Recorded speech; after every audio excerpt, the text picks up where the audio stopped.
Hello there, this is Mikhail or Michael speaking, and together we will review the changes on the map. First of all, heads up to the Deep State map for updating the map and replacing pigs that were representing Russians with actual insignias. So hopefully they finally realized that xenophobia is not a way to go. So thanks for that. Anyway, let's go to Bakhmut first. So this was the situation yesterday and this is the situation today.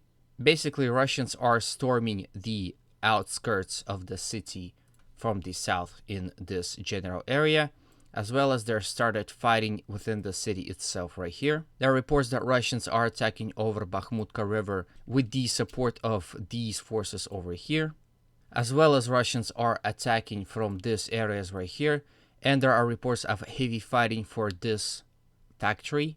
Ukrainians are defending strong there, so Russians might struggle, but overall we see that Russians are attacking on 3 sides and basically making a cauldron, thus making the defense of Bakhmut city extremely hard. Right here, Russians continue attack along these hills right here in order to cut off this road.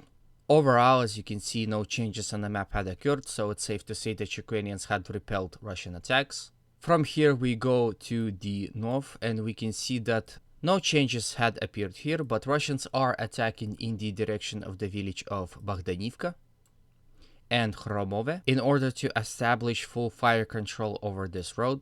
More to the north we see recently captured village of Dubovo-Vasilivka.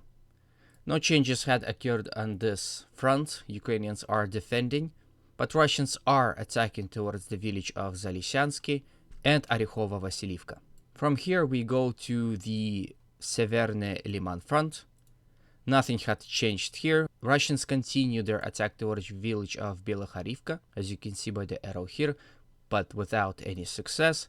Same with Razdalivka and Vesele. Ukrainians are repelling their attacks, as well as Russians trying to capture the village of Vasiliivka. Overall, Seversk front had not seen any change. From here we go to Liman. You can see no changes had appeared. Heavy fighting in the forest area as well as heavy artillery duels. But due to the sheer amount of Russian artillery, Russians are overwhelming Ukrainians with their fire. From here we go a bit to the north once again, where the village of Kuzymivka and Novoselivsky located, and here some changes appeared. As you can see, Russians were slightly pushed here. These 2 villages are extremely close, so there are fighting going on in this area. From here we go all the way to the south to Avdivka front. Actually, changes occurred here, especially to the north. Nothing happened here, so here's the change. As you can see, Russians had stormed and captured Krasnohorivka. This is reported by both Ukrainian and Russian sources. Ukrainians were unable to push Russians out of Krasnohorivka, and Russians had established a stronghold in this village. As you can see, there are no more villages in the way of the Russian forces. They are now able to attack in this direction to cut off this railroad, if it's still usable, of course. If it's unusable, then Ukrainians will use it as a defense line. If it's usable, well, it won't be for long. As well as you can see, Russians are establishing control around, again, recently captured Vesely village and attacking towards Kamyanka. They are now basically in the village fighting for it, so we might see Kamyanka fall in a day or 2. Overall, we can see that Russians are slowly developing a pincer movement in the manner of Bakhmut. From here we go to the south of Avdivka, where Russians are trying to attack from the village of Aputne towards the Avdivka itself. But once again, Avdivka is extremely fortified city with strong defensive positions. And if some of you don't understand why Russians need to take Avdivka, basically it's a Ukrainian stronghold extremely close to the city of Donetsk. Basically 15 kilometers. And Ukrainians were actually striking Donetsk city itself from Avdivka. So basically, Ukrainians are using Avdivka to bombard Donetsk and kill civilians. So Russians are very keen on taking Avdivka and finally moving the front line away from Donetsk.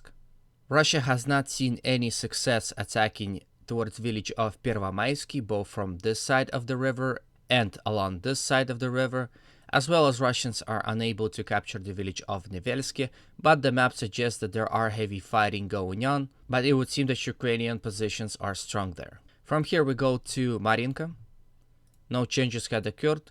Russians are unable to capture the village of Pobeda for some time now, and are unable to capture this part of the city and establish fire control over Ukrainian supply lines. Overall, heavy fighting are reported in Marinka. It's actually back and forth. Russians are taking some blocks and Ukrainians are taking some city blocks, and it would seem that there are no victory in sight. And at last we go to Vuhledar, where Russia had developed a lot of troops, but it doesn't mean that there's going to be any success. As you can see, no changes on the map. Russians are attacking in overall direction of Vuhledar city and shelling it, as well as they're attacking to the mines right here, but overall Russia had seen no success and Ukrainians are repelling their attacks successfully. So this is it for today. The hottest spots on the map are Bakhmut and Avdivka, and there are some developments. Yesterday I said that this is going to be something big, and I'm sure it will. We'll just have to wait and see. Anyway, thank you for your view and your attention. Hope you liked it. If you do, please consider liking, subscribing, and commenting if you have already done so. Thank you very much.